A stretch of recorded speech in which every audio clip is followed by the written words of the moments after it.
Bonsoir, amis internautes de Win Sport. Bienvenue dans ce spécial Zoom avec Abdallah Ndour. Abdallah, bonsoir. Bonsoir, Mohamed. Naka vacances, ça se passe bien? Ah si, vacances, ça se passe bien. Voilà. En vacances, on budgété. Et nous sur les clubs et tout ça, nous ressourcer aussi famille. Et ça fait du bien pour que nous recharger la batterie. Parce que c'est important pour éviter une nouvelle saison. D'accord, nous avons une séance d'entraînement. D'habitude, nous entraîner pour maintenir la forme. Oui, si. Quand vous travaillez hivernal, et que en plus il y avait Corona et tout ça, qui a tout bouleversé. On est obligé de rester actif. Voilà. Préparez-vous en conséquence pour que vous travaillez hivernal, nous n'est que dans le bête côté cardio. Côté cardio. Justement, on va parler de ta carrière. Tu viens de s'engager avec le FC Choucho. Un contrat c'est récent. Donc, ce club, il y a pas mal de Sénégalais qui évoluent là-bas en même temps. Est-ce que tu peux nous parler de ce transfert? Wow, si. De toutes les façons, je suis parti libre. Donc, de Strasbourg. Voilà. On a vu que tout ce que ces dernières années, c'était un peu compliqué par rapport à la blessure et tout ça. Mais après, avec Tierno aussi, on a décidé d'aller à Choucho, mais il y avait beaucoup de clubs qui nous ont contactés. Voilà, en France et en Allemagne aussi. En Turquie, en Belgique. Il y avait beaucoup de clubs en Grèce, mais tout ça, ça ne nous intéressait pas. Nous, ce qui nous intéresse cette année, nous août, bien un challenge pour maintenir. On va jouer beaucoup plus de matchs parce qu'on est des joueurs. Et un jour, tu dois jouer si tu veux rester compétitif. Voilà. Après aussi, il y a Omar Taf, il m'a appelé, il m'a convaincu par rapport à son discours. On me dit aussi, le discours c'est cohérent par rapport à la projet aussi bien de mettre en place. Parce que même si tu vois, ils ont acheté beaucoup de joueurs, donc ils ont l'ambition de faire beaucoup plus que le maintien, on peut dire. Voilà. Donc, le montant de la choix. C'est ce qui a motivé FC Choucho. Voilà. Les dirigeants aussi nous contacter. Donc, en doit une réelle envie que nous avons. Vraiment nous pousser aussi. Voilà, et par rapport à tes objectifs personnels, demain, quels seraient tes objectifs? L'objectif déjà principal, moi, jouer. Jouer beaucoup de matchs. Être le meilleur à gauche de Ligue 2. C'est ça mon objectif. Ça, je ne le cache pas. Voilà, parce que j'ai été une fois, donc pourquoi pas une deuxième fois. Et voilà, ça va me permettre aussi d'essayer de faire monter le club avec ce projet Bignou amené. Donc je pense que ce sera une bonne expérience sociale. Et le fait d'être entraîné par un sélectionneur ou par un coach sénégalais, qu'est-ce que ça a fait? Omar Daf, on sait qu'il a une histoire par rapport avec le Sénégal, l'équipe nationale du Sénégal, et puis avec le FC Choucho même. Si. Donc, le fait que mon entraîneur, qu'est-ce que ça fait? Wow. Parce que moi aussi, c'était un arrière-gauche. Si, Omar, voilà, nous on le connaît tous. On sait que c'est un gars qui est respectable et qui est respecté. Voilà. Et c'est un gars aussi qui a fait pour notre sélection nationale quand on était tout jeune, en 2002. C'est des mecs qui nous faisaient rêver, quoi. Voilà. Si ce gars-là, il t'appelle, il te dit que petit viens, moi je suis un arrière droit ou gauche, parce qu'il joue les deux côtés. Moi je peux travailler avec toi. Et là, je sais que nous allons relancer sa carrière après cette grosse blessure. Voilà, on va travailler ensemble et on va y arriver. C'est ce qui m'a motivé comme Omar. Absolument, voilà. Absolument. Et bien demain, Fofou, comment tu as vu les installations et tout? Est-ce que wow, je me suis déplacé au nord, de la hall installation et tout ça. En même temps aussi, j'ai fait visite médicale. Mais Choucho, nous prenons le club Maglone. Donc, installation, ça reste impeccable. Je pense que mieux que Strasbourg même. D'après l'installation, il me dit terrain d'entraînement, terrain match, stade et tout ça. Bien de récupération et tout ça. Nous ici, monde professionnel. Et ils ont de vraies installations en fait. Et certainement, tu n'auras pas un problème d'intégration parce qu'il y a Ousseinou Tchoun qui s'est engagé et Joseph Lopi qui sont des joueurs sénégalais Christophe Diédiou. Donc il y a pas mal de joueurs sénégalais qui évoluent là-bas. Donc intégration, oui, d'où n'est que le fait. Je pense qu'il n'y aura pas de problème côté intégration. Voilà. comme tu as dit Sénégalais yi bari nañ fa. te Sénégalais xam nga fu mu nekk. ñun suñu mbokk bu ñu nekkee extérieur.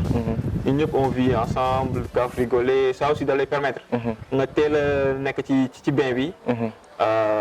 Voilà, parce que même d'ailleurs par rapport à ça, j'ai discuté avant avec Lopi. Il dit que voilà, dès que tu signes à Chouchou, moi je vais signer, toi. Ok. Parce que nous on se disait que. Vous étiez des amis avant? Ah, Lopi, ouais. Parce qu'on a joué avec l'équipe nationale quand il y avait Céline Chavidia. Ok. Avec les U23. Les U23 aussi, avec Céline Chavidia aussi. Olympique. Donc, ouais, Olympique, Académie et tout. On a été ensemble. Donc, lui, c'est un mec que je connais avant. En tout cas, c'est un bon gars. Taïgini, est-ce que vous pouvez revenir à cet épisode Bobu, Khawla Sonal? À Strasbourg, bien blessé, sa blessure bi. Parce que nekkoon na moment boo xam ne c'était quand même compliqué pour toi. C'était pas facile, c'était facile. Moi je pense que ne ndimbal Yàlla rek moo jëlee foofu. Mais on sait tous que 80% des mecs qui ont eu des fractures, double fracture, ils ont c'est fini quoi. le foot. Ouais. Donc c'était vraiment impressionnant. C'était vraiment impressionnant. Après ñun dañ nekk ñoo xam dañ gëm Yàlla. Voilà, tout le temps tu dis que ne tôt ou tard di nga ñëwaat. Mais tu woon na mais xam nga tamit sa jabar mu ngi fii, sa papa mu ngi fii, sa entourage, ses frères et tout ça. Entourage bi ils ont beaucoup joué par rapport à ça. Moi aussi mentalement je suis quelqu'un boo xamante ne dama gëm Yàlla donc il y a des trucs dina la atteindre mais pas mu dama sa moral quoi. Par rapport au championnat France actuellement on sait que championnat bi dañ ko arrêté. Donc c'est le contraire ak yeneen championnat yi comme Espagne comme Allemagne et tout donc ñoom dañuy par contre dañuy continuer tey jii nii tu penses pas que le fait que ñu arrêté championnat bi dina am ay inconvénients ci rythme joueur yi. Bah oui, certainement parce que comme tu as dit ñoom je pense que à mon avis. waruñu woon teel a jël décision. bi pour arrêter championnat décision yi dañ ko teel a jël. Or que yeneen championnat yi essaient de s'organiser. xool comment jouer à huis clos par exemple. Bah oui ça loolu c'était des solutions yoo xamante ne. ils pouvaient le faire. Mais on sait tous que le championnat France nekkul déjà championnat bu am rythme comme ay Angleterre ak yooyu. Donc si tu laisses les joueurs plus de 2-3 mois sans rien faire ça devient compliqué. Ouais. Mais je pense que dina jouer un peu si rythme joueur yi. Mais je pense qu'après championnat bu ko démarrer ça pourra le faire. Et yéen FC Chouchou kañ ngeen commence da ngeen war a dugg def hivernal normalement. Normalement le 29 on va commencer les entraînements. avec Chouchou donc le 29 dañuy commencer hivernal quoi inchallah. Abdallah, on va aussi parler de l'équipe nationale du Sénégal parce qu'on sait que tu es un potentiel recrue là comme on est wala potentiel tu es sélectionnable en tout cas. Si.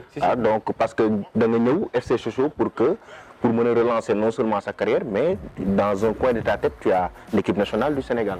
Bah oui certainement parce que comme je t'ai dit la dernière fois l'équipe nationale dafa nekk loo xamante ne tout Sénégalais rêverait de jouer pour que say parents say mbokk et tout ça ak ñi la xam ñëpp soient fiers de toi parce que en tout cas c'est un objectif boo xamante ne c'est ça qui m'a un peu poussé à aller à Chouchou parce que c'est dans un coin de ma tête je vais pas cacher voilà parce que mënoon nga dem Chine mënoon nga dem bah oui parce qu'il y avait d'autres destinations financières mais là ak âge ma am je pense que mieux vaut rester foo xamante ne il y a le coach qui t'a appelé il t'aime il va te faire jouer certainement et tu joues beaucoup de matchs comme ça bés boo delluwaatee sélection ça va être beaucoup plus facile mais c'est sûr et certain que l'équipe nationale Inch'Allah, je vais tout faire pour y retourner. Parce que la CAN 2021 qui arrive et que ce sera décisif certainement pour toi. Bah, ce sera un objectif parce que tous les joueurs professionnels les Sénégalais, ils sont ravis de partir. Mais malheureusement, il n'y aura que 23 jours. Après, il faut tout faire pour convaincre le coach que voilà, pour me dire si 23 des fois de loin même si le problème des latéraux gauche dans l'équipe nationale du Sénégal dañu am problème arrière des fois boo toogee yow en tant que arrière gauche qui évolue qui est un joueur professionnel bu nekk challenge ci yow ne poste bi man damay ñëw récupérer ko. Bah oui. Parce que tu ne peux pas expliquer le fait que le Sénégal n'est qu'un pays où il sort presque beaucoup de professionnels et tu ne peux pas trouver un arrière gauche. C'est inexplicable. Mais il y a des joueurs à ce poste. Mais après, c'est à ces joueurs comme nous de faire le boulot et de montrer au coach qu'on est là. Voilà. Parce que c'est pas normal que l'équipe nationale il fasse jouer des droitiers à la place des gauchers. Voilà. Mais moi, ce qui me concerne, c'était un peu compliqué par rapport à la blessure. Parce que ça m'a vraiment freiné l'élan. Mais alhamdulillah, il y a le mais nous en tout cas, moi, je suis certain que ce serait un vrai potentiel à ce poste. Quand je jouerai beaucoup de matchs. Et c'est ce que je vais faire, Inch'Allah, avec l'aide de Dieu. Génération Foot, moi, le club il a formé, le Diarfa. Donc aujourd'hui, de loin, pour les suivre, qu'est-ce que ça te fait? Bah oui, ça fait plaisir de voir que nous gagnons. Ils font une très bonne saison, il y a beaucoup de joueurs qui quittent. Parce que aussi, c'est ça l'objectif de Génération Foot. Faire jouer les jeunes Europe. Malheureusement, nous sommes mais essayer d'amener le maximum de joueurs. Parce que c'est une fierté, tous on sort de là-bas. Parce que la plupart des joueurs sénégalais, voilà, les meilleurs, ils passent de Génération Foot. À l'exemple de Sadio, Ismaïla aussi, Habib, ainsi de suite, Mayo, il y a Habib Diallo et tout. Voilà, donc beaucoup aussi, je pense que nous faisons du gay. Mais cette génération, tu es venu après Sadio? Waaw, si, parce que moi, génération 93, Sadio, génération 92. Ok. Donc, avant Sadio, il y avait les Diafra, les Mayo, les Désirés, tout ça. Après, nous, il y a la DEM, quoi. Voilà. Aujourd'hui, nous avons évolué dans le championnat professionnel.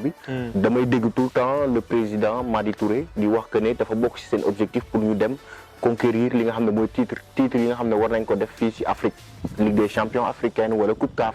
Tey jii nii tu penses que Génération Foot ak Metz seen partenariat du parce que chaque année dina am les meilleurs dañuy wax nga ko léegi dañuy dem FC Metz. Du coup dafay handicapé club bi pour que mu dem xeex ak club yu mag yi comme Orea AC comme Zamalek wala Al Ahly donc xeex ak ñoom ci Ligue des champions africaine yi. waaw si parce que le problème mooy benn côté dafay jàppale joueurs yi parce que le fait que ñuy dem aussi tous les jours on de signer Europe.